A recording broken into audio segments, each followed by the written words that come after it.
Yeah, well, yeah, well, so I'm going to get this going here in a minute. So you want to shut out the house?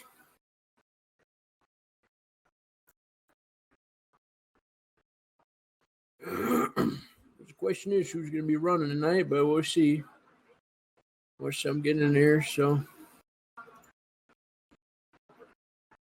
I don't want to hear myself much more. But if I could get some of the music in there, that would be good. But now I don't know if we'll even get any music in there. So that's the worst thing about it.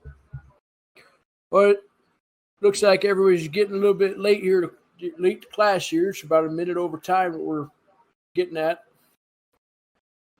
Any minute now, we're just going to start getting up on the seminar and just pretty much start talking about skunk ape. Looks like we're going to be talking about today. Who's a good cryptid? I'd say he's a good cryptid. And I'd say he's a good. I would say it's a.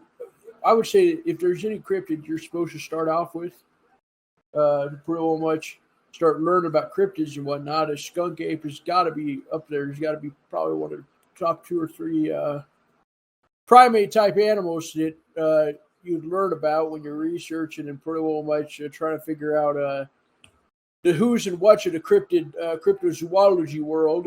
Whether you're talking about skunk ape, whether you're talking about Bigfoot, whether you're talking about who else are we talking about? Even in the cryptids, we could even say you're talking about. We'll even say you're talking about Mothman or talking about Jersey Devil. Now, there's about a few different types of animals, other types of apes in general that live around the United States. Mostly is where we got a lot of primates living around the United States in general.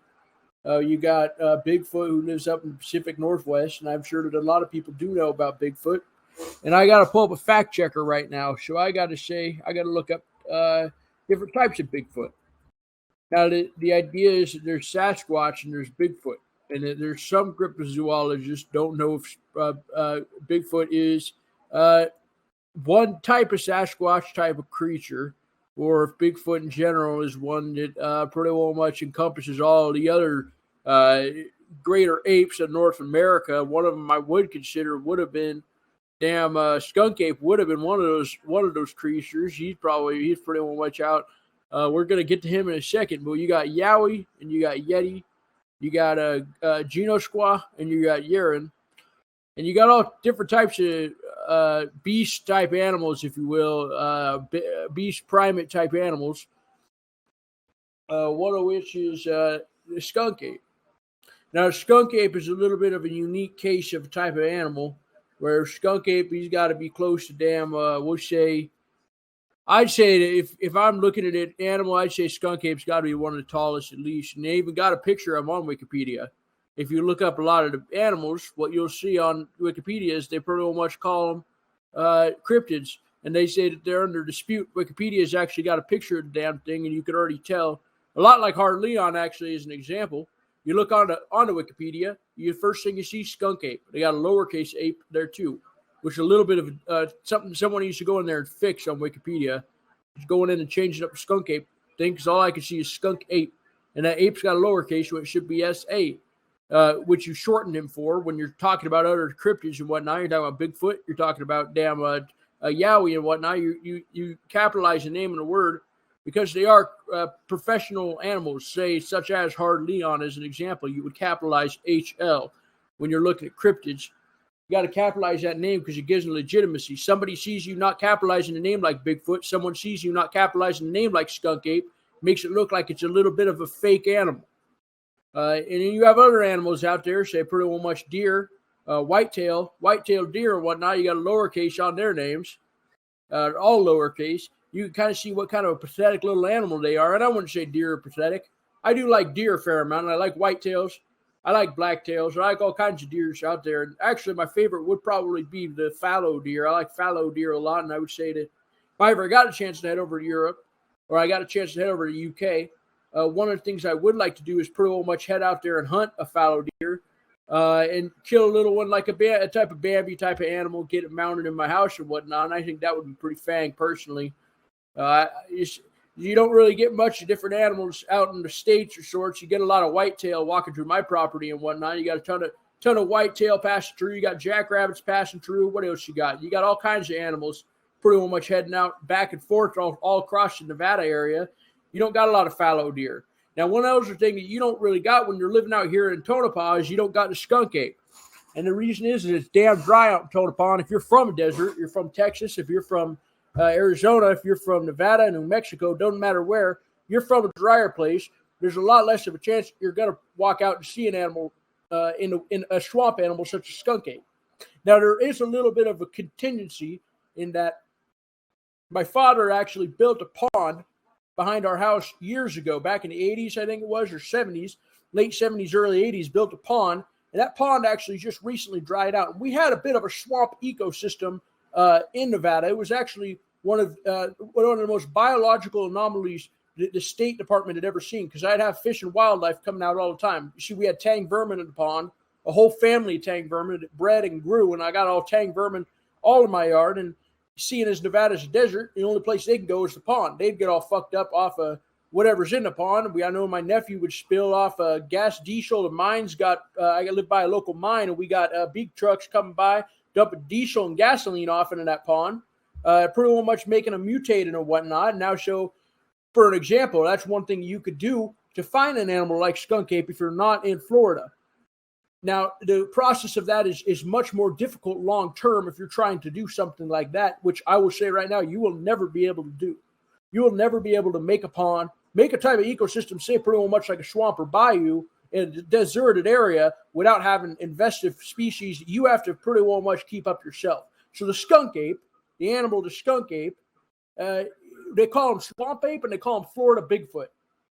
And that's a really easy way to put it for all the people in here that don't know a whole lot about cryptids, is that Florida Bigfoot and the swamp ape is pretty well much a different type of Bigfoot.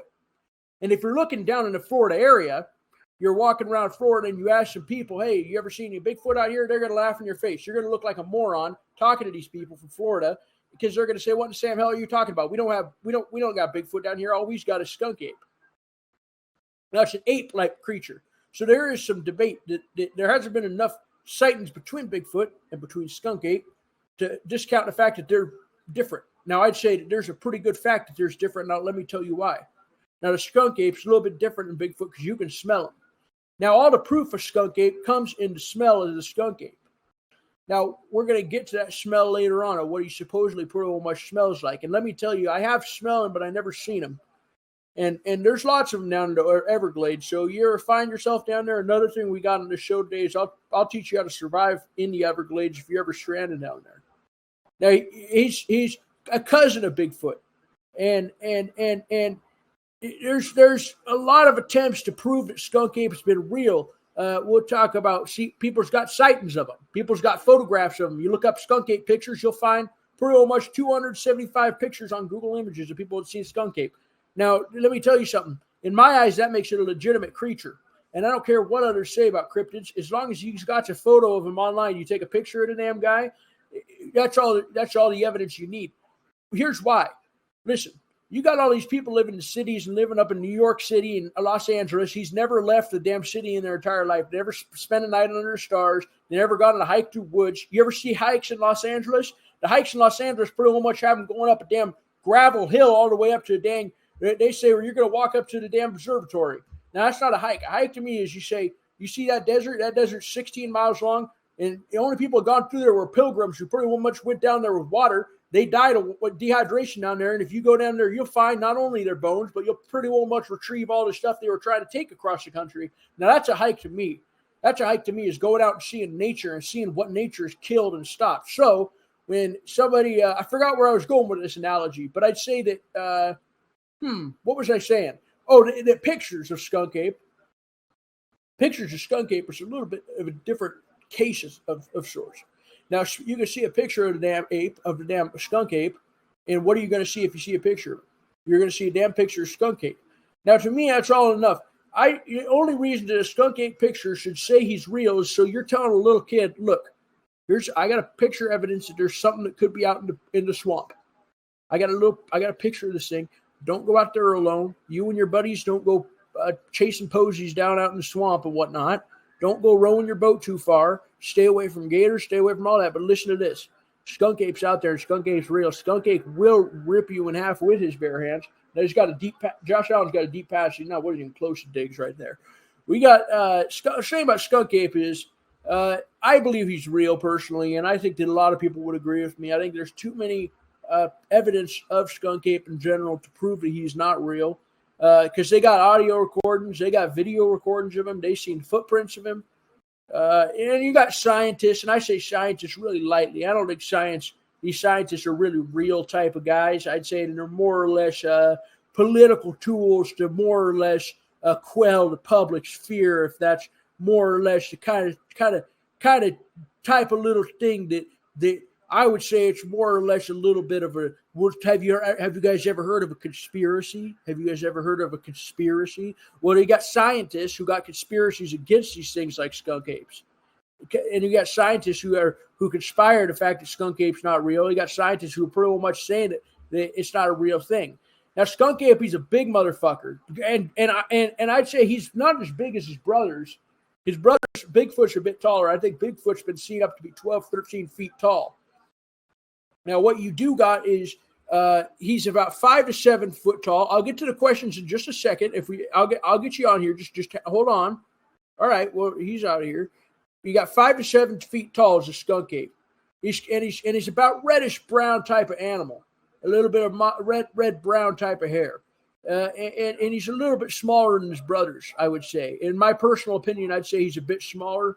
But the name skunk ape comes because he stinks so bad. He smells like a skunk. And you could be walking through the Everglades, and if you smell a skunk, 9 times out of 10, that most likely is going to be the skunk ape. And it's actually, in my opinion, too, that there's a good chance that for the longest time of my life, personally, skunk ape is I call skunk because they smell like skunk ape, not the other way around. Now, a lot of people seem to think that skunk ape should be called skunk ape because he pretty much smells like a skunk. Now, the reality to that situation is that skunk ape smells like a skunk, or maybe a skunk smells like skunk ape. And I think that there's a little bit of etymology that somebody that is into science and into greater processes of creatures in general could start to figure out. Now, I'm going to open the floor up. If anybody has any questions so far, because I know that we're covering a lot about the skunk ape, and I'm going to be talking a lot about skunk ape. All right, Toad. What do you need to know, Toad? Right, hi. So I remember. I can't remember if you mentioned, but I'm now becoming a bit cautious. Would there be any skunk apes, do you think, in the UK, so I can watch out for them? Well, let me ask you this: what types of swamps you got out into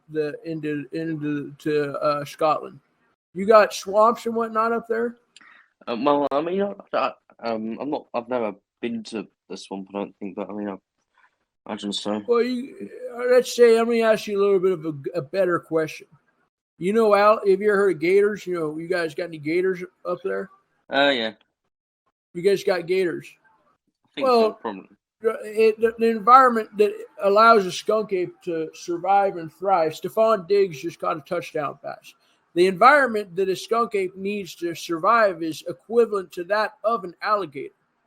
So if you got gators out where you're from, I wouldn't say maybe the skunk ape himself is out in the UK, but I would say that there's a pretty good chance that if you see a gator out in the UK, if you're in a swamp where a gator could be, maybe it's worth it to take a couple of, put some Heinz baked beans in your bag for the weekend. Maybe take some canned peaches and whatnot, and some water bottles, head off into the swamp and make sure that you got a nice blind right up in a tree. Take a nice cypress tree, go and find one of those and wrap a little tree blind around it. And you can sit up in that tree for a few days and just start thinking about skunks, and you start smelling skunks. If you start smelling a skunk, then you got a trail on him. And then I would say to follow the smell of him, try to take a picture out there. And if you could find skunk ape and take a picture of him and prove that he's there, then I think that would be a big scientific discovery. Because as far as I know, there's only been skunk ape's only been seen in Florida, Louisiana, Georgia, more of the bayou states in the United States, places where a lot of the average city-dwelling American doesn't really venture out to. A place that not even, it's one of the few places in America where nature pretty well much has run the land down there. And let me tell you something, if you're lost in the Everglades, you're not getting out. You're going to die there. And I don't say that as a threat. I say that as just make sure you're not getting anywhere near the Everglades. All right, thanks for the answer. All right, Toad. Well, skunk ape, skunk ape's been seen a lot, and he's been around for a few hundred years, which to me personally, I think that it could suggest that he maybe has children of sorts, infants of sorts that have grown over the years. And the first one was around 1818. 1818, if you ever heard about what was going on back there, we're talking about the American Wild West back in 1818. And let me tell you something, if you have what you do now, you got all these, you got your cell phone, you got your you got flashlights, you've got you got 9mm, you got 50 calibers to fit in your pocket nowadays. Listen, it's a brave man in 1818 to go walk out in the bayou try and look for skunk ape. Now he said back then it was in Apalachicola, Florida. Apalachicola, Florida is where the first one was sighted. You know what he says? The guy said he saw a man-sized monkey looking through food stores and pretty much pulling food out of the food stock and wasting the town's food supply and following fishermen up and down the shore. The guy was walking on the shore and he sees skunk ape pretty well much 25 feet behind some fishermen. Guy yells out at skunk ape, "There's skunk ape down there. You guys look out, there's a skunk ape." Yeah, at least that's what I imagined what was happening. And if you can take that account for truth, then I would say that since multiple people have seen skunk ape at this time, I think it's good to say that it's real. All right, Pronghorn, I'm gonna let you up here. Go ahead and ask your question. All right, Pronghorn. Hey, Lon. So we're talking about skunk ape, right? And yeah, we're talking about skunk ape, or you could even call him the Florida Bigfoot if you want, or swamp ape, as many people also do call him. Interesting. So you're saying that there's these skunk apes all down in the southeast. What do you think the population looks like? Is there one skunk ape that just teleports everywhere? Are there like a bunch of them?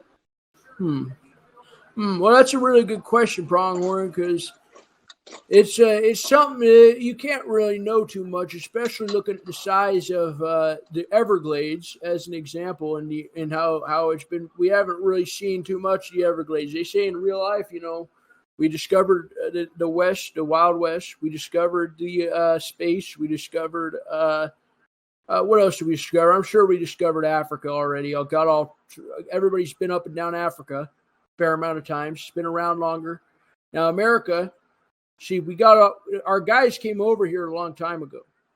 We set ship up, and by our guys, I mean I have a little bit of Native American in me, so I would mostly say both our guys and my people too as well. If you aren't Native American, have been here more, or have been here longer.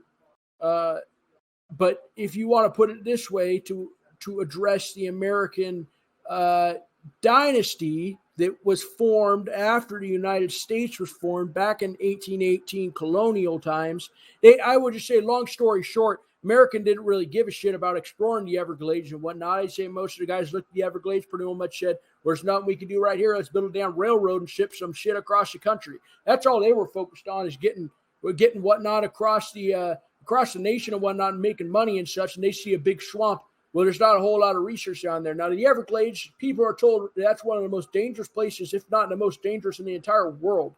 And you won't see a lot of people going in there looking for skunk apes. So the question is could, in theory, a population of skunk apes be having sex and whatnot frequently enough to be producing hundreds of offspring?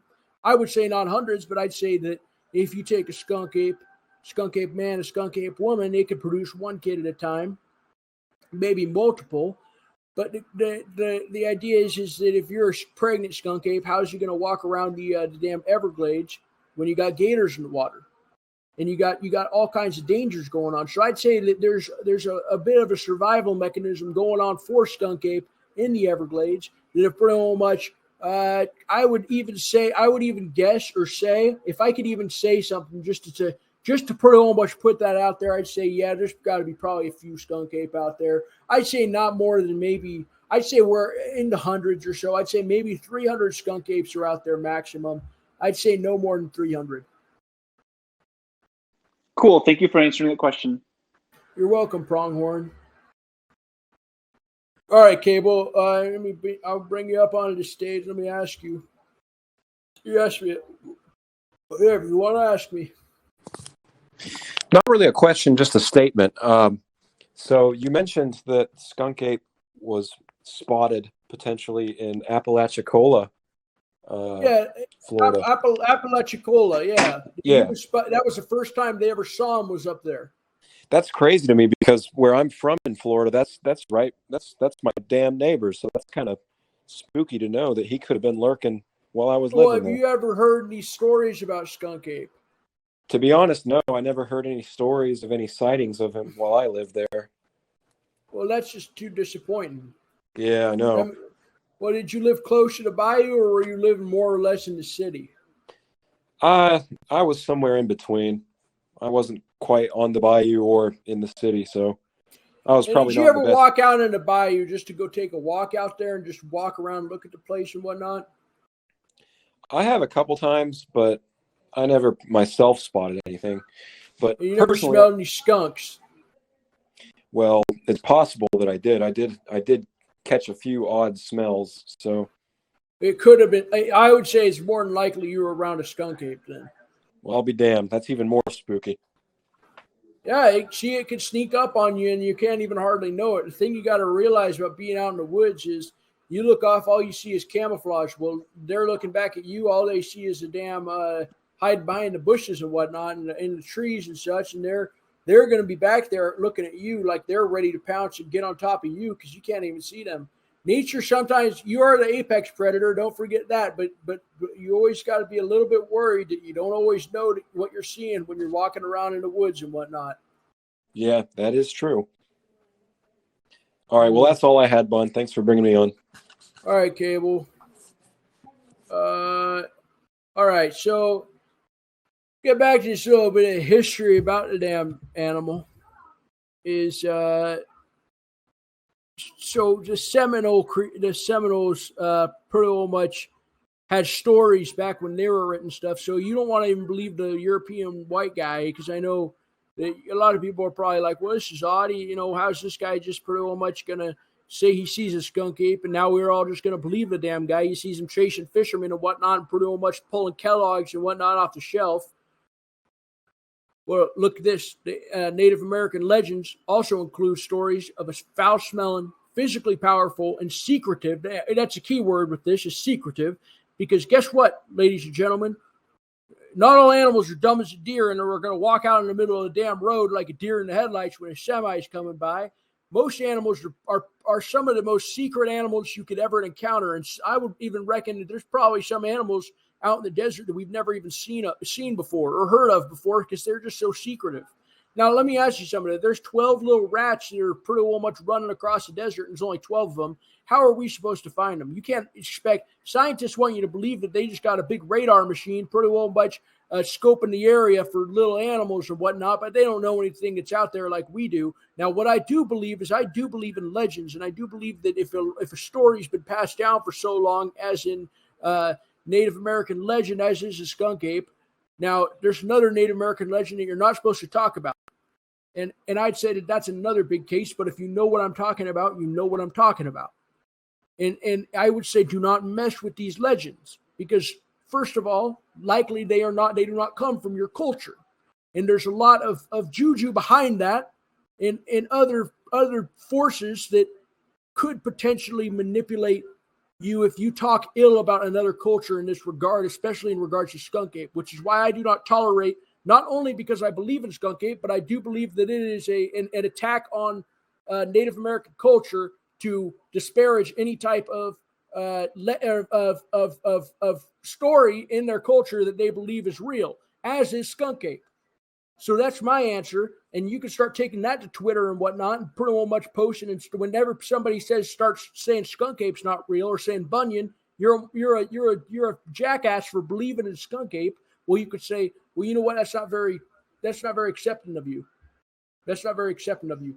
And I don't even say that as being cheeky or whatnot. I think that if you head out there and you look for skunk ape, that thing, if you go and you search for him, he's going to put a fist right through the center of your stomach, and it's going to come out the other side.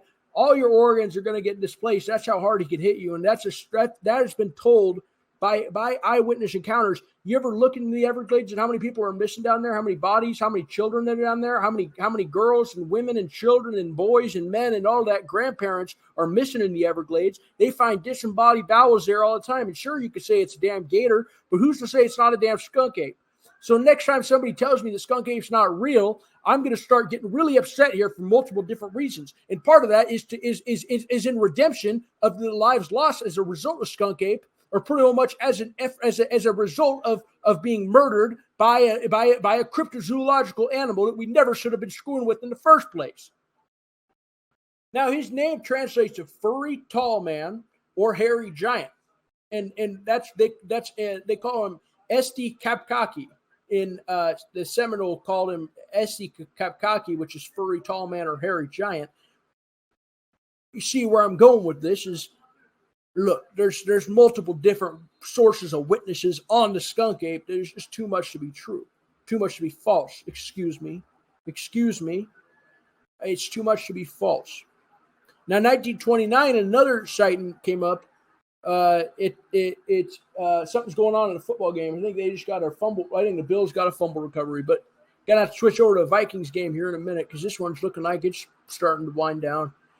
It was Florida Keys or so. There's a sighting in 1929. They said that there was an ape-like beast came into a construction site, and it looks like there's a bat tower. Do you guys know what a bat tower is? You construct a tower, you put some little feed in there, and little bats will come in. They'll bring you little bat droppings and whatnot, little guano. Back in the day, that was a lot more valuable than it is now, but I would say that there are probably a pretty good amount of people who still do bat towers of sorts. Well, guess what happened? Skunk ape walks up into this construction site. There's a little tower right there full of bats, and the damn guy starts shaking the bat tower, causing a ruckus and whatnot, and all the bats pretty much fly out. He ruined a whole supply of bats. And that was all the way back in 1929. In 1929 is when he was shaking that damn thing, and all these bats were pretty much flying out. Now, guess what? All those bats, they're all dead. There's nothing to talk for them now. There's no speaking for the bats. There's no speaking for the people that saw them either. These are just legends that we deal with nowadays, and it's stuff that when one animal commits onto another animal, the only thing that you're ever going to get from that, the only thing that you're ever going to see from an animal getting on with another animal is animals don't show and tell. Animals will never tell you what they see. But you look into any deer's eyes, you look into any gator's eyes, they've seen more things that you would ever be able to prepare to see yourself in real life. They've seen more things than you could ever conceive of thinking about an animal such as skunk ape, thinking about an animal such as Bigfoot, thinking about an animal such as Hard Leon as an example. There's just no chance. There's no chance.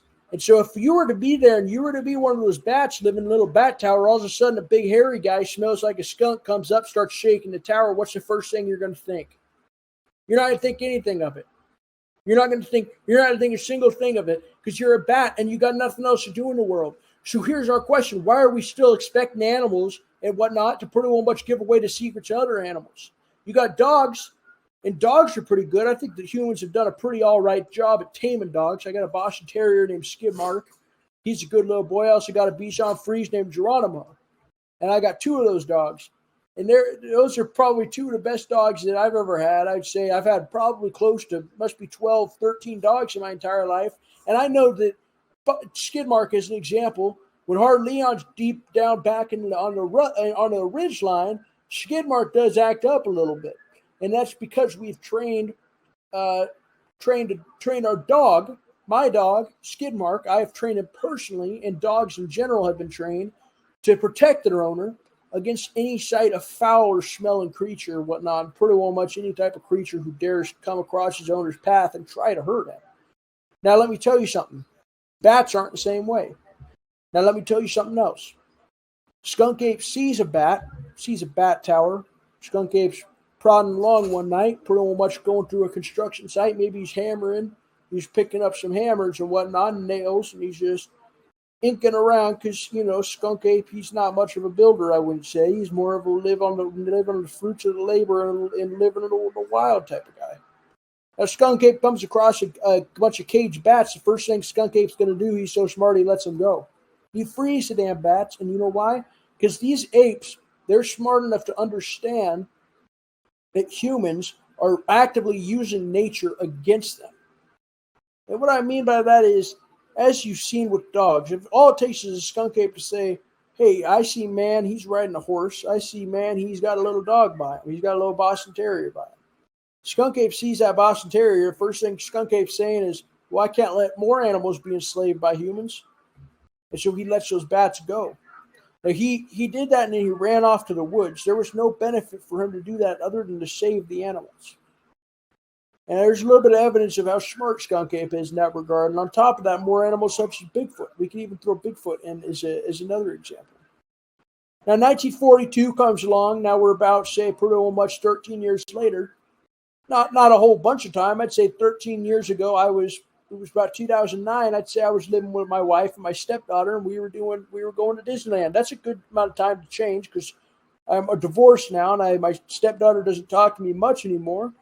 But I'd say that 13 years is a good amount of time to develop. Nobody's seen skunk ape in those 13 years. Where in the Sam hell he go? Well, in Suwannee County reported that there was a creature coming out from the brush line while he was driving down an isolated road. This guy's all alone, driving down a road, and he sees a big hairy ape. And it grabbed, the guy was so strong that as he was driving, 1942, a car's got to be going maybe 35 miles an hour. Skunk ape supposedly grabbed the car and stopped it dead in its tracks. And that's something that I don't know if I've ever heard of anything like that happen, whether it be in Africa with lions or whether it be with gorillas, whether it could even be with elephants. I don't know many times that an animal actually goes out and grabs a car. It grabbed onto the vehicle and beat on the running board in the door for half a mile. He was hanging onto the car. Skunk ape was. This car was dragging skunk ape along. He's pretty well much pounding on the door, trying to break his way in. Aggression. Maybe he was driven wild. He was driven to the edge of insanity. But it went on for about a half a mile. And Pip, why don't you go ahead and ask your question? I'll get on to the next encounter. Yeah, hey, bud, I just got a quick question. Yeah. I'm just wanting to know, are there any cryptids that are based in mine shafts or abandoned mine shafts that you may have or have not experienced in the past? Well, it's a bit of a complicated story because, yes, I would say that there definitely are some. I've heard stories about there's a mine that lives near me, or there's a mine that operates near me, and it's full of some guys who say they've seen stuff down there when they're deep in the basalt and whatnot. And there's one guy, he's down there mining away. He's mining like a dang madman. Pretty much just trying to drill some holes in the wall to put up a support beam to keep the mine from falling on him. He says that the drill goes through the wall and all of a sudden it stopped moving. It started just budging on him. It started pretty much vibrating on him, whipping his hand back and forth. He says he pulled it out and all of a sudden the wall gives way and out falls a dwarf, like an ancient dwarf falls out, and the screwdriver had gone right through his forehead, and the guy fell out and he killed him instantly. And that's the only thing that I've ever heard of something being in a mine shaft. I do have heard the same guy has also told me some things about people living under the ground around where I live, which I do take with a grain of salt, but quite frankly, it's been something I just haven't been too interested in. Because it's every now and then you get a story of sorts, and you got to just pick and choose the ones that you really got to fear in life. Now, I will tell you that if I was digging underground, if I was still building trenches and whatnot, because I used to have a trench system going in my front yard before my house got taken out with a flood. That was on my mind a little bit. He called them, I don't remember what he called them. He said they were like mole people though, living out under a property and whatnot. He said that if there's an earthquake, the earth would split open and you could look down and see a bunch of red eyes looking up at you. But that's the only case right now off the top of my head I could think of something living underground or in a mine or in a cave shaft. So I hope that answers your question. Yeah, that answers my question. All right, Pronghorn. Let me get you up here. All right, Pronghorn. What's your Hey, question, Bun. Pronghorn? Hey, So, Pronghorn. just want to let you know that Justice or Erwin Ackerman cannot speak right now, but she had a question she wanted me to ask you. Okay. All right. How smart do you think Skunk Ape is? Like you were saying that he was walking through that construction site and picking up a hammer and swinging it. Do you think he could build a house if given proper instruction? No, he wouldn't want to build a house. And that's the thing, is that Skunk Ape's gone far enough without needing a house. I'd say it's just not on his mind. The guy just wants to live in the dirt and live in the moss and whatnot, and he pretty much wants to live in the water. And I'd say you can't fault the guy for that. I'd say you get a little upset every once in a while, feeling a little bit sad that you can't really evolve these creatures overnight, as it would be something of a great type of experience to have other hominids out there, say pretty much animals or dirty animals such as Bigfoot, living among humans and whatnot. There's also a lot of people that personally think that slavery could be reinstated ethically. Now, there are other people that disagree with that, and I'm not giving my opinion one way or another on it, but let me ask the question this way. What's the difference between locking up a Bigfoot and saying, Bigfoot, why don't you pretty much start cleaning my house and washing my dishes and whatnot, versus putting a pig in a chopper and letting the pig get his head cut off and put his bacon on a dinner table? I would say there's not too much of a difference of that. And I'd say that I can't make an opinion on it one way or another, but there is a potential that if you do see it that way, if you do see it ethical as having chickens or whatnot, putting a coop and giving GMOs and whatnot, fatten them up, make them all plump and sexy and whatnot, having all of them ready to go and ready to be killed, to be put on in the KFC or put in the damn, we'll say put into Popeyes, for example. Looks like the Bills are doing pretty good. But putting those animals in a situation like that, I'd say that we would be close. If we found Bigfoot, somebody would attempt to enslave him. I say no question about it. That would be one of the first things that would happen. If that answers your question. That does answer her question. She wanted me to let you know that she pretty well much agrees with you overall and appreciates the answer. All right. Well, thanks, Pronghorn and Justice. It's good. It's always good hearing from people asking questions and whatnot. And if you guys have any questions, you just raise your hand. I'll put you up here, and then I'll just start getting on to the next subject here. But there's another, Skunk Ape. We got a few things about Skunk Ape now. Skunk Ape can free bats, and let them fly and whatnot. What else can he do? Another thing is he can jump on a moving car and pretty well much try to rip a guy out of a moving car. Those are just two things that he can do, and I do think that shows a greater level or a greater sense of intelligence in general. Now in the small community of Barden in Putnam County, Florida, keep in mind we're still in Florida, Toad, like we are in not in Britain. As in, we're saying we're in Florida still, just not doing much, but just being in Florida. Skunk Ape, another Skunk Ape sighting. It was called the Barden Booger. They called this guy in the 1940s because they kept seeing the damn thing. And then in the 1960s, now we got about 20 years later. Now at this point, Skunk Ape's been seen for well over 140 years. Now I can't say whether or not that he was hunted, or say that he was still alive and he was the same Skunk Ape who's been alive for 140 years. But I will say that in general, Skunk Ape, the sightings are transgenerational. They're transgenerational, transcultural. There's more evidence than a scientist could ever need. Stephon Diggs just caught a touchdown, for example. There's more sightings. In 1963, a whole family of people saw an ape-like creature around a rural home. And they said that the guy was spying on their little daughter at night, coming through their window and knocking on it and looking in there. And there was actually an incident that I had not too recently similar to that, although it wasn't with a cryptid. I found out that there was an escaped convict from the city prison who got out, and he was walking all around the hills and whatnot, just pretty much trying to find a place to be. And apparently, supposedly, according to a dream I had just a few weeks ago, according to me in my dream, I woke up in a dream, I looked down, he was staring at me through the window. And a couple of days later, I went back and did a lucid dream, and I was talking to my tulpa in the dream, whose name is Bobo, the Shetland pony. And Bobo told me that dream was a real representative of real life.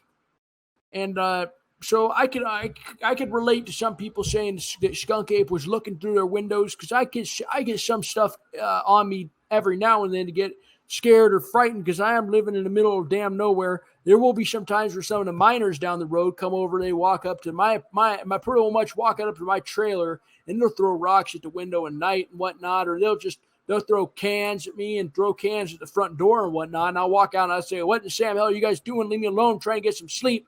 Or say I'm trying to do a radio show, and they'll start throwing and making a mess of the place, and they'll even walk in my front door and start just junking on my house while I'm just pretty much trying to watch TV, trying to watch Blue Bloods, or trying to watch a football game.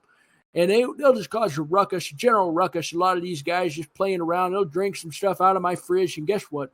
I'm powerless to it, because I got to say, when you're just a damn free spirit living guy like me, I say I'm kind of a hippie, and I got to say, just like Buddha says, everyone,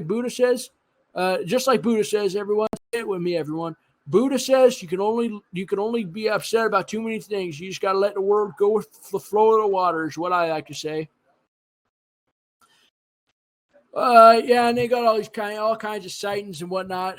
There's a lot of sightings of Skunk Ape. 1977, they made it illegal in Florida in 1977 to take, possess, harm, or molest. You can't even molest skunk apes. You don't even try. I know there's some furries, as they call them, furries in our community, in the Voles Reddit. I would say that if you're getting a little bit worked up over skunk ape, as some people I know do, I know that some people like to fantasize sexually about Bigfoot and skunk ape and all kinds of different animals like that, because they like the ability of being with a tall, big, strong creature that is otherworldly. It's a very sick perversion, in my opinion. It's a very disgusting perversion, but there are people that are into that. In 1977, there's not a single chance you'll ever legally be able to have sex with skunk ape in Florida. And I don't even say that to deter you from doing it. I'm just saying, if I ever find out that you did, I'm going to be the first one. I never rat on anyone, but if I ever hear that you had sex with skunk ape, I want you locked up for life. I really do. I really want you locked up for life. And I'd say especially with skunk ape, because he has a foul odor to him. And I can't imagine copulating with a big ape who just smells like damn skunk shit. Or smells, I wouldn't even say skunk shit. I'd say smells like the spray matter from a skunk that produces a stinking smell. I think that's pretty well much demented, pretty well much twisted. And in 1997, a guy said that wildlife bait stands that had lima beans on them was raided, and there was weird tracks, big footprints and whatnot around them.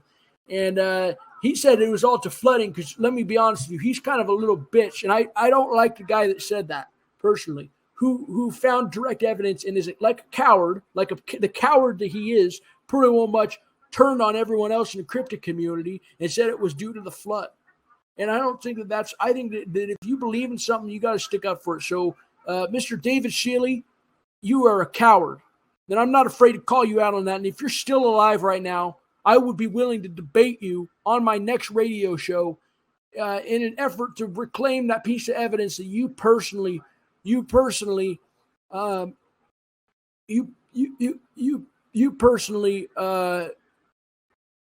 no, all right. Well, somebody's telling me I misunderstood it. He said that he said skunk ape came because it flooded, and not he said the other way around. So David Shealy, I take back everything I said about you, and I personally would if you're out there listening to this right now, I would love to have you on the show.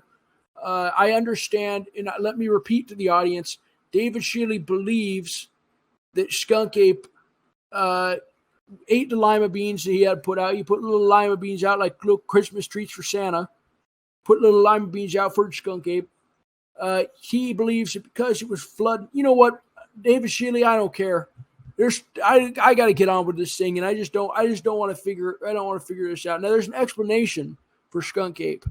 Of course, if you want to be a coward and you want to be just a piece of shit in general, you could say that they're hoaxes. You could say that they're fabricated hoaxes. I think it's bullshit that anybody would ever say that you could fabricate something like that, because there's too much elaboration into creating a fake creature like that, putting it out in the wild and having it do shit and have people think that it's not real, or telling people that's not real because somebody faked it. Nobody'd ever have nobody. What kind of person's sitting there thinking, "Hey, I'm going to come up with a fake animal, let everybody think he's out there in the wild"? I think that's pretty much like yelling fire in a movie theater or yelling bomb on an airplane to me. Because then you got people freaked out, not going into the Everglades and whatnot to go have a nice little walk and whatnot, because I'm a guy who likes to get out in nature. And there are places I'll never go, and Everglades are one of them. I would never step foot in the Everglades. I'll never step foot anywhere in the bayou, Louisiana, Georgia. There's times where you could catch me maybe on a boat. I'd say maybe on a windsail or whatnot, just going down going down a river or in a swamp. I might go out there and hunt some swamp boar and whatnot. First of all, hunting swamp boar. I would hunt a swamp boar out in the bayou from a boat from a good distance. I'd hunt them. But you will never see me going into a swamp walking around because it's skunk ape. Now, I have to say, if skunk ape turns out to be a hoax in general, that's one of the most disgusting things I've ever heard in my entire life, because it is taking away from the world of having ability to let people go walk through the Everglades, which are a very beautiful, beautiful place to be. A very beautiful type of biome that is not available anywhere else on the planet Earth. All right, go ahead, Cable. Hey, Bun. I got an interesting question that was just asked. Someone asked me to ask you if you would ever consider trying human meat. Let me turn on. I'm going to turn a football game on. What channel is the football? Oh, it's on ESPN, on ABC. So they got it. Would I ever try human meat? Yes. Would I ever try human meat? Well, it depends on the circumstance, I think. I think if somebody really wanted me to eat them personally and they said, "Bunyan, I would love if you took a bite out of me," I could say that I would entertain the notion of doing that. See, that's an interesting thought, because I thought that came with the risk of developing mad cow disease or whatnot. I'm not worried about mad cow disease. I think I could pretty much take a bite out of somebody if they really wanted me to. You cook the thing up like bacon just fine. Put it on the damn, as long as it's not got prions in it. That's why they say you never eat bear. You shouldn't eat bear because bear's going to make you sick. But I've eaten bear plenty of times. You say prions. I thought that came from cannibalism for the most part. It's from eating the brain. If you eat the brain, you can get prion disease. But if you're eating just a little finger or whatnot, and I don't know, I maybe would eat a few fingers like a chicken wing if I thought that they would be well prepared and whatnot. But I don't know if I would really say that I'd eat someone if I just found them. Now, if I were in a survival situation and I found out that my partner had also passed, I would have no choice but to eat them, just like the guys in the soccer team. Yeah, well, I guess you got to do what you got to do to survive sometimes. Yeah, and they say that soccer team crashed in the mountains, and all they could eat was their fallen teammates. Well, that just sounds like hell on earth, Bun. But anyway, I see PE's been here, so I'll go ahead and let him take the floor. All right, thanks, Gable. Pronghorn. Hey, Bun. So not really a question, more of a comment. I just want to let you know that if I die before you, it is legally written in my will that my body is donated to you, however you want to use it. So if you want to eat me if I die, that's go ahead. I want you to. Well, I'm not really sure what I'd do with your body or how I'd even get it. So somebody's got to take it out to where I live and drop it off. Yeah, I think I can arrange that with Cable. I think he could pretty well much ship me over to you, and then you can barbecue. I think I would be really good with some barbecue. Well, Cable, if you want to just, let me think about this for a second. If I got Pronghorn's dead body, well, the first thing I say I want to do is I would just tell Cable to just dump it out in the water. But I feel really bad about what you think about that if there's an afterlife. I want you to eat me. Well, I don't know if I could do that. I think that might cause a little bit of issues in general.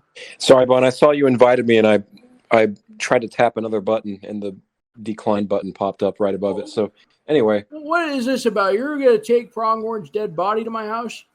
I wasn't aware of this arrangement beforehand, but with this request of Pronghorn, I'm willing to do what needs to be done for our community. So, Well, I don't know if I could even eat I don't know if I could eat a guy right in front of me, especially not a guy that I just talk to frequently. I think I'd say that if I got him in front of me, I think all I could do is put some flowers in his hand and let him outside for the wolves.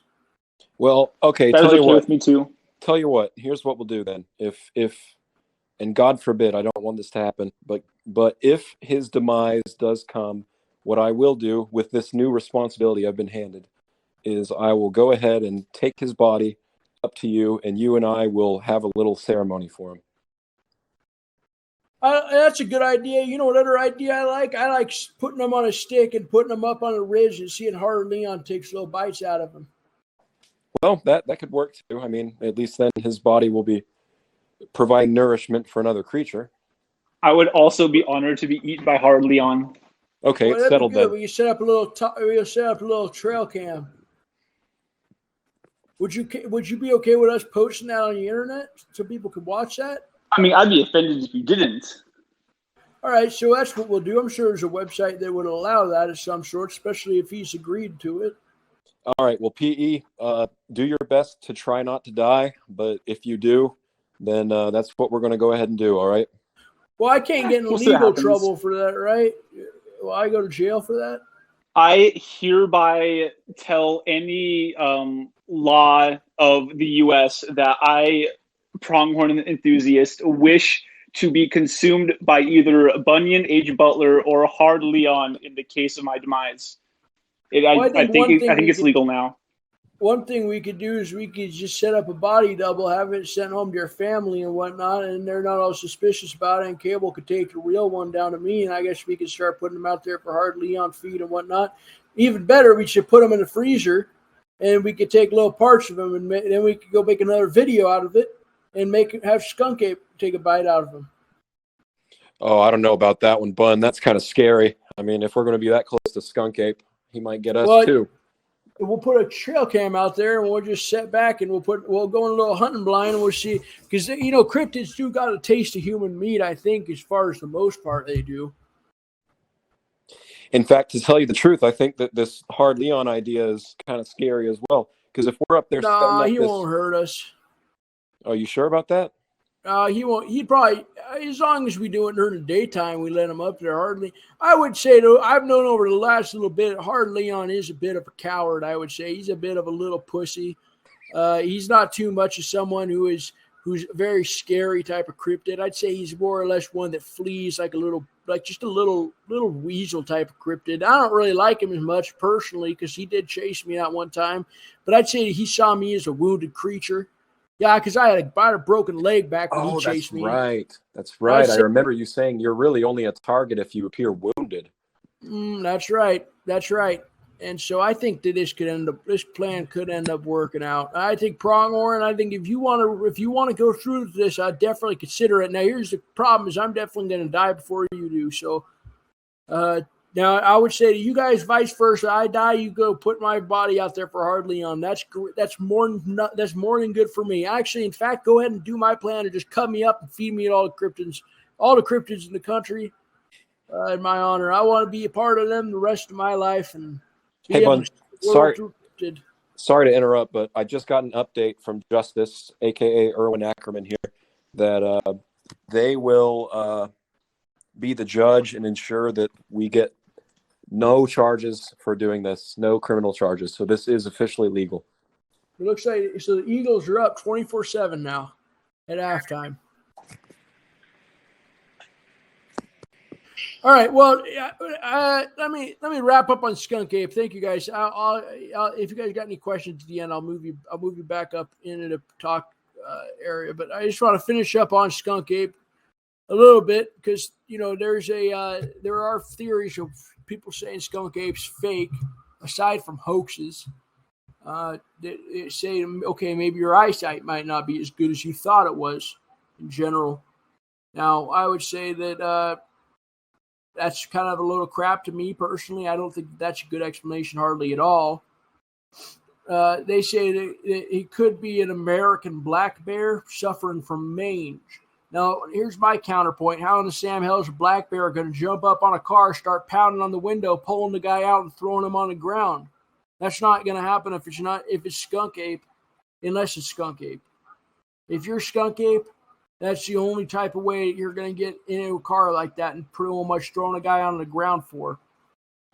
And the bear had mange too, by the way. They said that he's skunk ape. They said that he had mange, and I don't personally think that that's an appropriate assessment, as skunk ape walks on two legs, and I know the black bears. Yes, of course, black bears can walk on two legs, but skunk ape, it's a other thing about bears. They don't smell like skunks. So how in the Sam hells are you going to call a black bear if it smells like it's just a damn skunk? A skunk bear? Is that really what someone's going to go out there and say? All right, S. Kiergaarders, you're on the air. I know. Thank you so much, buddy. Bonheim, right? Bonheim, Yes, right? Thank you it's so much for Bonheim. having me. Bonheim. Oh, all right. That's a cool name. You're welcome. Thank you for joining us. What's your question? What makes people having joy in this life? What is Are you watching a football game right now? it? Yeah, You got the Vikings? You got the Vikings coming back in the second half? talk about second. All right, well, I can't hear you very well. You're going to have to adjust your microphone. All right, I'm bringing Pip in. It's, skunk apes, all kind of, you see them all over the internet and sorts, and I don't know. I don't believe that, the United States National Park, the United States National Park Service considers skunk ape a hoax officially, and I think that's just, I think that that's against the will of the people. That's something that they can even have jurisdiction over personally. Go ahead, Pip.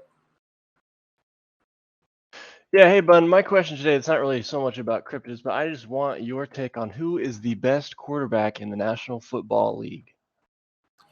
Well, it's a hard question because there's so many good quarterbacks out there. I'd say that you got a lot of good. You got Brady, who's been up there for years. Got to be on close to year 30 now at this point. You got Josh Allen. That kid's pretty good. But then I also got to say I do like Derek Carr. I think that he's having a bit of a rough trouble. I'm a big Raiders fan, and I think that he's got to be. I think that he cleans his act up, he's going to be one of the best quarterbacks who have ever lived. And I'd say that people undersell him a whole lot, but I'd say that in general, Derek Carr, I'd say in terms of raw skill, I'd put him above everyone. And the last couple games that he's lost, that's not his fault. It's more or less he's a little bit jaded physically. He's not up to his physical standard. So if you had to pick one quarterback that is the biggest believer in cryptids, who would that be? Well, I don't know about that. I could say that first and foremost, the biggest quarterback who would ever believe in a cryptid is actually one that is a cryptid. Well, who's that? I don't know. Pip, I know you didn't ask me, but my personal opinion is that Patrick Mahomes is the best quarterback in the NFL. He overall just seems to be just automatic with all his plays. Yeah, but he's too young. He looks too much like a little kid. Well, that's part of what makes him so great. He's pulling all this stuff off, and he's so young. It's crazy. Yeah, but it's a real test of time is when your joints start slowing down and whatnot, and your gears stop going. It's gonna because you put a 13-year-old out there, he could probably be a pretty all right quarterback. I'd say he's got loose bones and whatnot, loose arm. He could probably go out there and throw pretty well. Well, when you explain it like that, it sounds like you think Tom Brady's the best, which I would agree with, by the way. I mean, I would say Derek Carr's got to be the best. Well, Tom Brady's out there in his 40s, and he's still out there winning Super Bowls. I mean, that. Yeah. Well, Derek Carr, the thing about Derek Carr is he had to leave from Oakland. He had to go to Oakland to Vegas, and so he's pretty much just trying to – he has to have some adjustment time. Yeah, Carr's pretty good, and I heard you say Josh Allen, too. He's a good one, too. I mean, there's a lot of Josh good... Allen's up about 42 points right now. Oh, wow. Wow, that's... Hey, my next question is, do you think that Aaron Rodgers doing his ayahuasca trip challenge or whatever you want to call it, do you think that contributes to him being a great quarterback in the National Football League? I'm going to tell you something. Aaron Rodgers couldn't he couldn't take a single hit of salvia without pissing his pants. I know that much. I think that's all smoke and mirrors. Everything that Aaron Rodgers has been. I think he took ayahuasca, sure, but look at all the other rich people's taking out ayahuasca. That's a rich person's drug. Going to another country, stealing the culture's healing medicine, and making it seem like it's a big old experiment. I'd say, give me Aaron Rodgers. Let me take him up on a ridge, and we'll smoke salvia together, and he gets through that just fine. Then I'll believe him. Hey, Pip, can you kind of elaborate on that a little bit? I hadn't heard about that story before. Well, yeah, he smoked ayahuasca. He went on some podcasts and told the interviewer that he was on like Percocet when he was playing, that he's a big ayahuasca guy, or he did it one time, and then all the NFL fans were making fun of him because, like, I don't know. Well, damn, I'll have to go look that up. I hadn't heard that before. Yeah, he was smoking ayahuasca. It was making him kind of funky and whatnot. He said that he pretty well much is in charge of the MVP because of that. His back-to-back MVPs is come as a result of him smoking ayahuasca in Peru. You know, Bun, I'd be willing to bet that you and Aaron Rodgers would be great friends.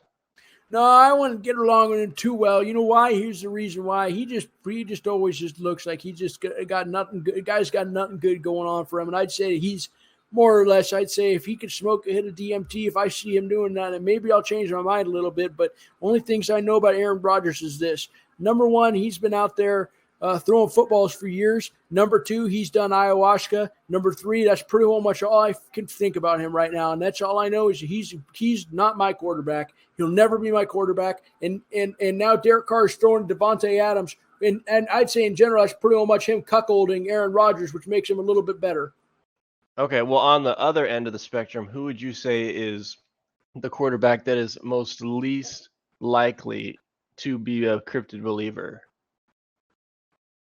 The least likely to believe in cryptids. Well, you got to rule out Brady, and you got to rule out Tua, and you got to rule out Trevor Lawrence, because they all live in Jacksonville. They all live in Florida. They've got to heard of skunk ape, I would guess. You got to believe to some extent. I'd say probably Matt Ryan. Seems like he doesn't seem too much of the type to believe in cryptids. Well, Atlanta, isn't that like kind of in the South, Georgia? Well, the thing about Matt Ryan is Matt Ryan just seems like he's too much of he's just going to show up to the damn football stadium like it's a damn job for him. That's how he shows up, and he walks up and goes home probably to his wife and kids and whatnot every night. I'd say he doesn't have much time for thinking out of the box like the rest of us do. I'd say Derek Carr definitely has the ability to think out of the box. You can see he has his earrings and tattoos and whatnot. Matt Ryan, not so sure. I think he's more straight edge. And if I remember right, Phillip Rivers, that Mormon, he also was probably in that same little sphere of things where there's no way that Phillip Rivers ever believed in skunk ape. What about Dak Prescott? What do you think about him? Dak's okay. He's not bad. I'd say he's an okay guy. I would guess he's a good family member. I don't know really much about like where he likes to eat and whatnot or what he believes in, but I would say that as far as I'm concerned, Dak is an okay guy. He's a fair family man. I'd be willing to bet Russell Wilson is the number one guy that does not believe in cryptids.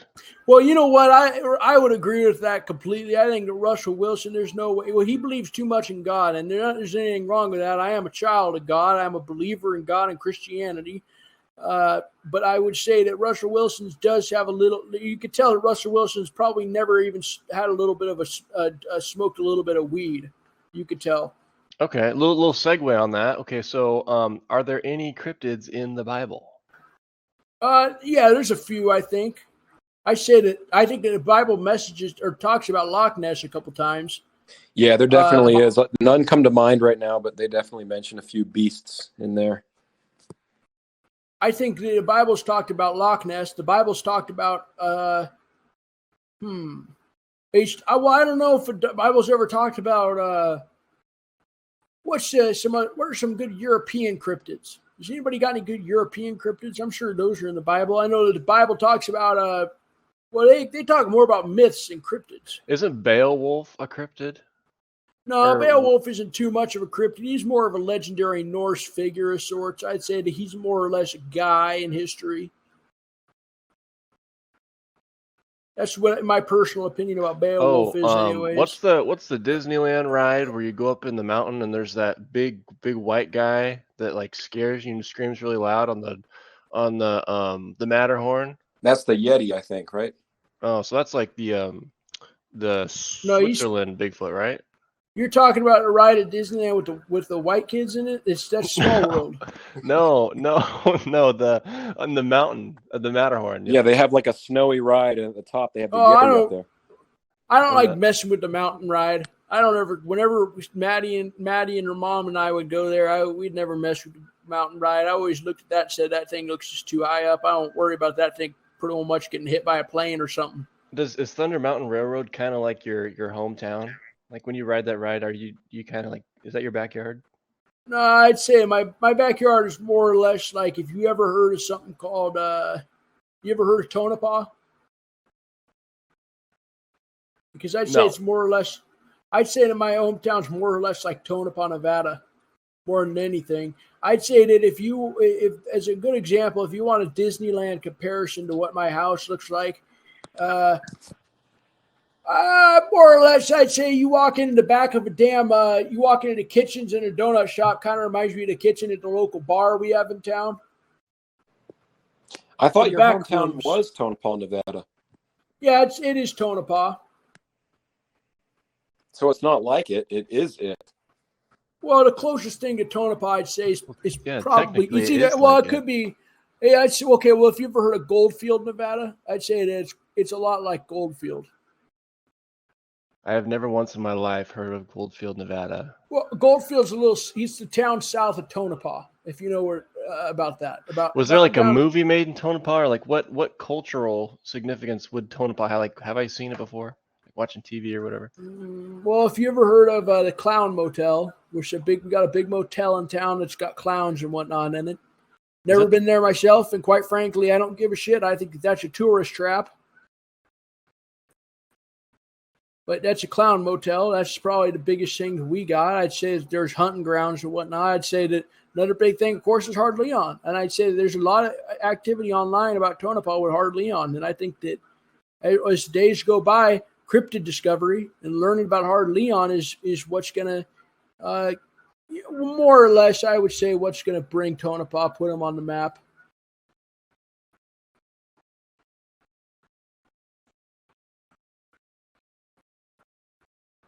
If that makes sense.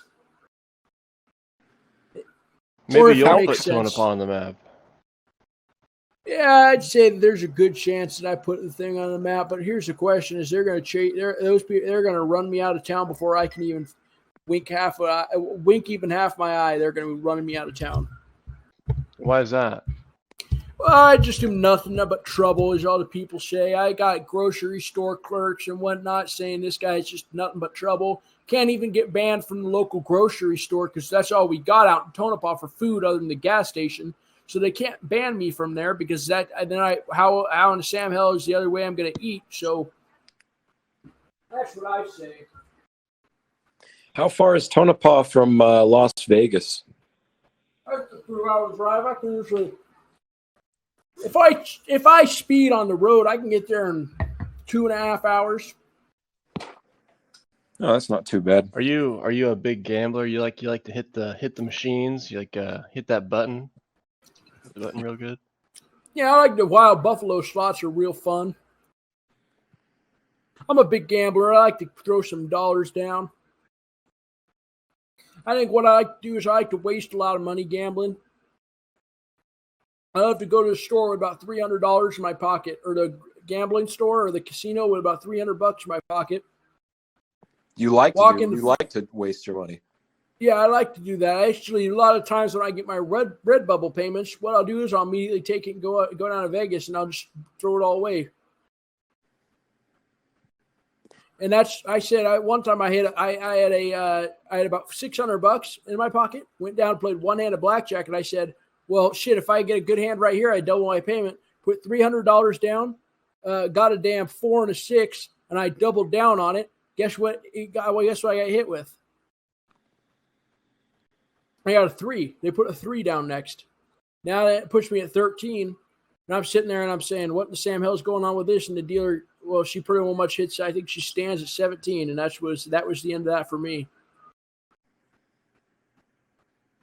That was the end. And that was one of the worst times. And that was the end. And that was the end. And go ahead. That was the end of, and that was, I was going to say that was the end of that. I'd say that after that went down, I looked the dealer in the eyes. I said, that was all the money I came down here with. That's all the money I got. And guess what? I don't even have a fucking job anymore. And I don't know what the Sam hell I'm going to do to even get back. And I said that to the dealer, and he said, well, that's not on me, pal. And I said, well, you know what's going to be on you? What's going to be on you is when I get home, when I'm trying to get my way home, I get halfway up there, halfway walking on the road, I pass out, fall face down on the asphalt, and someone's got to come pick me up, take me back to the hospital. And then I got a bigger hospital bill because of that. Guy looks at me and he says, sir, you got no more money on the table. You need to leave a spot open for the next person. I said, I'll leave a spot open for the next person. You know what he's going to do? He's going to come over here. He's going to put his money down. He's going to gamble, and he's going to lose it all. And guess what? This entire town's taking everybody's money. And I said, you guys are ripping money out of people's pockets like candy from a baby in Vegas. That's what Vegas does. I wonder how nicely you would have to ask the dealer to, like, hey, can we, like, forget that last hand happened? Like, can I have my money back? Like, can we just I've done that do-over? You got to go to the casinos, smaller casinos. They got a lot of them in Nevada. You head up central Nevada, or so you'll find one in the mountains. You walk back and you say, hey, this one's going to be a test, a little bit of a test. And you talk to a good dealer. Dealer's not playing for the casino. Dealer's playing for you, because when you win, you tip the dealer big. So what I did is I was sitting down, I'm playing blackjack. I got 21 on the first hand. I bet $600 on that hand. So that's another big money spender I had. Got $1,200. I put that $1,200 down. I said, hey, let's you and me do a little jig. And I didn't say this to him, but in my words, if you want to hear exactly what I said to him, it was something along the lines such as this. I looked the guy in the eye, looked the dealer in the eyes, and I said, look, I know the casino and whatnot's pretty much paying you nothing. I know that you're not getting paid a whole lot from the casino. And I'm just a guy coming through town. And you know what? Tomorrow morning, I'm going to be gone. Nobody here is going to remember this. Listen, we could do a little play hand right now. I'll put the money down. You put your money down. I give you 10% of a tip if I win this. He said, he turns around, he looks around. There's only me and him in this casino. There's one other pit boss. He's on the other side of the damn tables, but this is about 3 p.m. on a Tuesday or so, in the middle of nowhere. There's nobody around here. There maybe have been a couple ladies at the slot machine, but that was about it. And he looks at me and he grabs my money and he said, just give me a second. I'll be right back. And I sit there and he goes, all right, I want you to put a $5 bet down. I put a $5 bet down. He puts down, I lose that bet. And I said, well, there goes that $5. And he goes, yep, looks like you're out for the day. And I said, okay. He head back into the back of the casino. We go stand by the pool side. Guess what he comes up with? He comes up with a damn suitcase full of money. He said, I just managed to get them to give me all this money to give to you in this suitcase. I look at him and I say, I don't want anything to do with that. That you're carrying a big suitcase full of cash out here. You're looking like DB Cooper. You're looking like you're going to start running off the place, shooting up the place, or fucking burning the whole place down. I said, you get away from me. I don't want anything to do with your money. I don't want anything to do with this little scheme you have going. I don't want anything to do with any type of manipulation in the casino. I've been banned for so many places for my entire life. Even on Reddit, I get banned from forums pretty well much daily.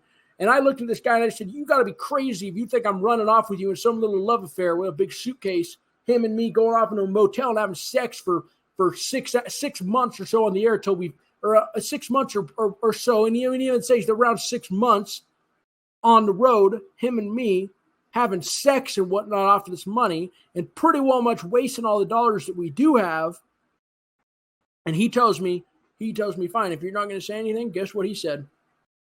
I don't remember what he said after that. I just left the damn guy and that was it. Jeez, but I'd be careful messing around with those, those Native American Cherokee we use a white casinos. Those casinos, they got the special permissions for the government. So if they catch you cheating, Joe Biden literally told the guy, he said, hey, you catch some guy cheating, you take him in the back room, you take the biggest man in the tribe, and you take the tribal bow and arrow and you just shoot him 3 times in the calf and the quad, he won't die. But I tell you what, he will not come back and he will not try any funny business at that casino. And this is how we are going to protect these Native American casinos. That's what Joe Biden said. Well, I personally just didn't want to fall in love with the guys all. But, in Vegas, they used to hit your hands with hammers if they caught you cheating. The mafia would do that. The mafia would threaten violently the actions and repercussions of people who had cheated during gambling. That's why they say never cheat against the mafia, because they will find out.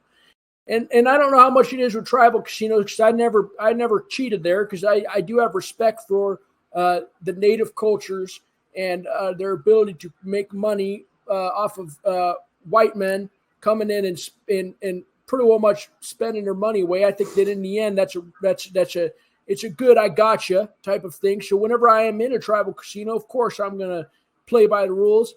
But this guy, what I said to him is, I actually went up to the next pit boss and I said, "Hey, you got to go check that guy's suitcase." And I ran out the door. I didn't even stay and ask for questions. I got my truck and drove off. Never been back there since then. Don't know what happened. Some funny business.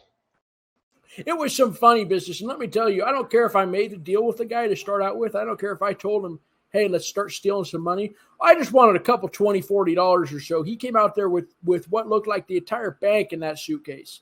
Well, I tell you what if you got in your car with the suitcase and then you got home, you change your plates, and then let's say there's $100,000. So you move town, you totally wipe your phone, all that. You could probably, if you find a smart way to do it, launder that money and get away with it if you really wanted to. Well, I think he wanted me to go with him. That was the problem. He was trying to get me to go. He said you're going to get. He said I'm going to get in your truck, or he said something along those lines. He's saying, I think he said something like, "I got this. Let me get in your truck. We'll go and we'll stay in a motel for a few weeks down the road, and we'll just wait it out for a little bit." And I said, "Hell no, I'm not doing that." I said, "Hell no, I'm not doing that." And I think that any type of situation that you find yourself in which you're faced with a guy who wants to steal a bunch of money and go play Bonnie and Clyde and whatnot, the best thing you could do for the situation is just tell him. Actually, well, the other flip side of things, I got nothing to say. I'm pretty sure nowadays the government's got your social security number at any job you work, and they just got to put your number in the person finder computer in Washington D.C. Three floors below the White House, and then it just your tracker beam in your arm gives them your location, and they could find you. So you guys probably wouldn't have a good enough time to run away from that casino. Well, I change out my phone every few months because of that. I don't believe that they got anything in my body, but I do believe that there's a little bit of time. I think that there's a good chance that the government's keeping watch of Bunyan Butler, and I think that there's a good chance that they're probably listening to these tapes. And so, just so everyone knows, just so the government knows and whatnot, any type of casino in Nevada that has lost money, Bunyan Butler will go on record and say that I had nothing to do with any of that lost money or any of those lost bills that have not been recovered. And I will go on record, and let's agree to keep it that way. Let's agree that you won't ask me any more questions about it, government or FBI or anyone who might be listening. I don't necessarily agree with y'all. I don't agree with what the government does a lot of the time, but I will agree with one thing, and that one thing is, you look your way, I'll look my way. You let me live on where I live in the middle of nowhere, and that's that. Hey, Bun, any news on the Hinoki Bunny interview? Is that still? I don't know. I think that I think Al Cooper probably send her an email or something in the next few days, unless she sends another message back to me. Let me try to look up. Hinoki. I think the Hinoki Bunny handler is too big for his /her britches, and she's got the 8,000 followers. Like, I can't reply to anybody because I'm too big and famous with my bunny here, so I can't talk to any of the plebeians trying to get a little interview out of the bunny. Well, yeah, it could be that way. I'd say that there's a chance that could be it. I don't want it to be it because I do enjoy talking to the Hinoki's handler, and I do enjoy talking to Hinoki Rabbit and Hinoki Bunny. But I don't know. Someone drew a picture of Hinoki Bunny the other day. Got a few 220 retweets, it looks like. Well, I tell you what, on that Twitter space, there's like a community of those Japanese pet handlers that have those cute bunnies, and some of them, the ducks. There's like a duck community in Japan where they just have pet ducks, and they're just so gosh darn cute. Yeah, they have free ducks in certain spaces there. I think is what I was reading, is that there was somebody who got a free duck. He said, "Well, I'm going to start making an account on him, start posting pictures of my duck and whatnot." Or you know, I'll even say sometimes it's a goose.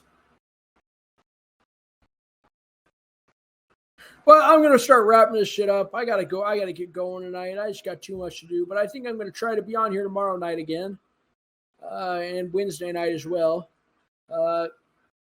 Maybe start plugging some more things. Don't forget the Portland Comedy Film Festival is November 13th in Portland.